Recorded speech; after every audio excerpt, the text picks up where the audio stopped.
Yuk, Linda Gulat, WMF Wrestling, udah lama gak bikin review-review ya. Jadi hari ini kita bikin review, kita bahas the match apa aja yang diadakan di Bad Blood kemarin ya. Dan saya kasih perspektif saya kenapa ini match bagus dan kenapa ini match dianggap kurang bagus. Tidak ada match yang tidak bagus kecuali match yang Mercedes Moné udah selesai ya. Kalau buat saya seperti itu. Terserah mau pada ribut mau pada apa saya nggak peduli karena emang jawabannya cuma itu. Ya terserahlah. Soalnya nanti saya dikira hate AEW lagi. Ya udahlah terserah bodo amat. Saya udah bodo amat sih sekarang mau apa? Ada yang bilang saya haters AEW lah, saya penyokong WWE lah, mau apapun terserah. Cuman lagi-lagi kata saya kalau mau beli menurut saya silahkan beli ya. Masukin Saweria, terima kasih. Oke, nggak agak kurang enak badan sebenarnya. Jadi ini juga nyempetin. Dan ini pasti delay lagi, pasti besok mungkin baru ke uploadnya. Ini saya record hari Senin karena ini sakit mas sebenarnya. Ya udahlah. Jadi kita review. Match pertama itu ada CM Punk ngalahin Drew McIntyre di Hell in a Cell, dan ini match buat saya sih match of the night ya. Jadi buat malam ini match ini adalah match terbaik buat saya. Kenapa? Karena bisa kita lihat sendiri baik CM Punk maupun Drew McIntyre sama-sama ngasih performance yang luar biasa buat saya, nggak yang tanggung-tanggung. Mungkin teman-teman bisa bilang kalau yang di SummerSlam, yang di Bash in Berlin itu nanggung, ini nggak, sama sekali nggak nanggung. Dan sesuai judul premium live eventnya Bad Blood, bener-bener darah di mana-mana. Ya mungkin saya kelihatan kayak lebay ya, tapi jujur aja dengan penulisan, dengan storytelling yang sempurna gitu, buat saya ini ada salah satu yang terbaik tahun ini, sehingga bisa kita bilang si Punk lawan Drew McIntyre ini adalah match yang terbaik buat malam itu. Dan buat saya sih apa ya, saya nggak mau bilang kayak instant classic atau 5 stars match atau apalah, saya nggak suka yang kayak begitu. Tapi ya siapa juga sih yang mau berbohong gitu. Kalau teman-teman nonton sih dan mengikuti ceritanya sih pasti ini akan bilang ini bagus banget. Teman-teman akan setuju gitu dengan pendapat orang kebanyakan, ya terserah lah. Oke, terus yang kedua itu ada Nia Jax ngalahin Bayley ya.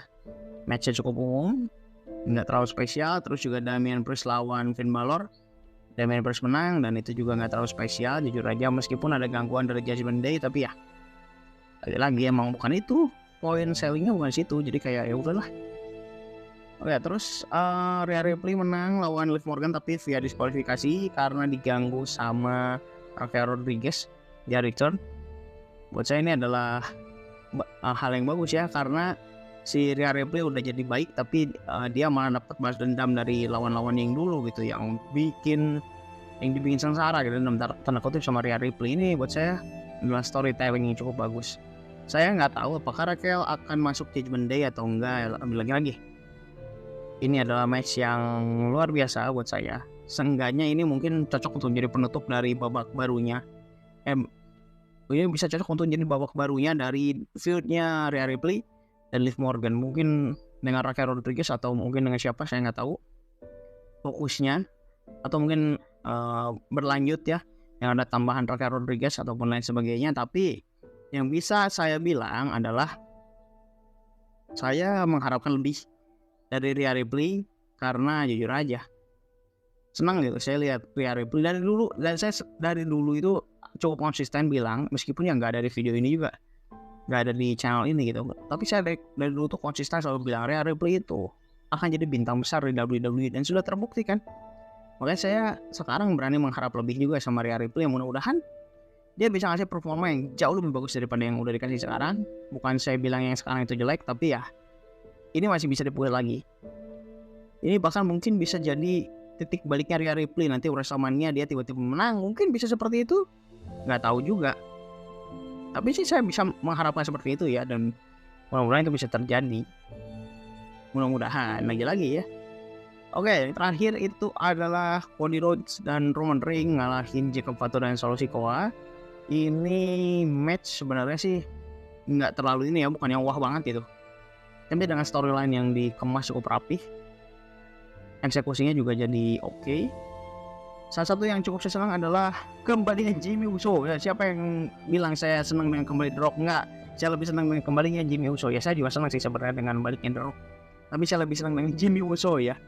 Saya senang banget itu. Nah, jadi kayak si Jimmy tuh sama Roman tuh kan udah balik ya, udah bareng-bareng. Terus pas mau cabut tiba-tiba kan Bloodline KW itu yang si Solo itu kan nyerang Cody. Jimmy tuh kayak, bro, dia udah bantuin, ayo bantuin dia, kayak gitulah. Sebenarnya nggak mau, tapi ya udah dibantuin dan akhirnya gila, itu writing yang cukup bagus. Dan ini saya yakin akan mengarahkan ke Survivor Series, nggak langsung ke Crown Jewel. Jadi mungkin Crown Jewel itu lebih ke nanti kan, karena si Triple H udah ngumumin ya, World Champion masing-masing itu akan saling beradu. Jadi kalau misalkan tidak ada halangan, Gunther lawan Cody. Ini saya record sebelum Raw ya, sudah jelas ya. Jadi kalau misalkan tiba-tiba Sami Zayn yang menang ya, berarti kan Sami Zayn yang lawan Cody ya. Sama Liv Morgan lawan Nia Jax ya, Nia Jax ya. Kita akan menunggu apakah pertandingannya akan bagus atau gimana nanti di Crown Jewel. Karena gini, kalau misalkan buat yang laki-laki, saya udah cukup yakin itu bakal bagus. Tapi yang woman nggak tahu sih, saya belum kebayang soalnya.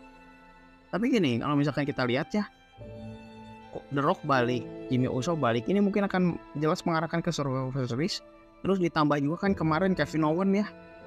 Kalau teman-teman nggak tahu, Kevin Owens tuh ngegebukin Cody Rhodes setelah acara. Kita nggak tahu karena nggak ada footage-nya yang resmi loh ya. Jadi yang dari rekaman orang-orang tuh banyak yang keluar. Ada berapa biji gitu, saya lihat 3 sih yang angle-nya beda-beda. Dan itu bisa jadikan penambah suasana gitu. Saya nggak tahu juga apakah si Kevin Owens tiba-tiba nanti pindah berkumpul sama Bloodline-nya Solo atau gimana, saya nggak tahu ya.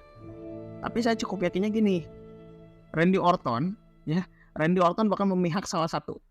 Saya nggak tahu pihak yang mana yang dibela, apakah pihaknya Cody atau pihaknya Bloodline gitu ya, Bloodline-nya si Solo maksudnya, atau mungkin nggak mihak mana-mana. Tapi saya yakin Randy Orton bakal megang stand sendiri gitu.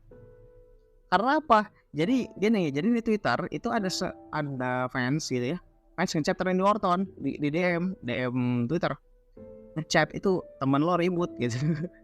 Lo nggak bantu, lo tahu apa gimana? Randy Orton tuh cuma jawabnya apa? Dia ngasih emoji tepuk tangan sama ketawa.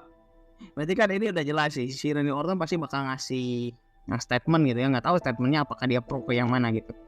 Kita harus nantikan ini di SmackDown ya. Dan saya cukup senang SmackDown dan mungkin Raw besok itu sudah bisa ditonton di YouTube ya, sebelum pindah ke Netflix. Dan teman-teman jangan lupa, Raw sampai akhir tahun itu akan tayang 2 jam saja. Jadi cukup kita tunggu nih bagaimana penulisannya, bagaimana ratingnya ke depannya dan semuanya. Mudah-mudahan tidak mengecewakan ya. Lagi-lagi ya, silakan teman-teman kalau misalkan ada kritik, saran, ide dan lain sebagainya, silakan tulis di kolom komen. Ada mau like juga silakan like. Kalau nggak suka dislike juga nggak apa-apa aja, tapi jangan lupa subscribe biar nggak ketinggalan update berikutnya dari MF Wrestling. Jadi dulu hari ini, semoga kita bisa bertemu kembali di video berikutnya. Ya.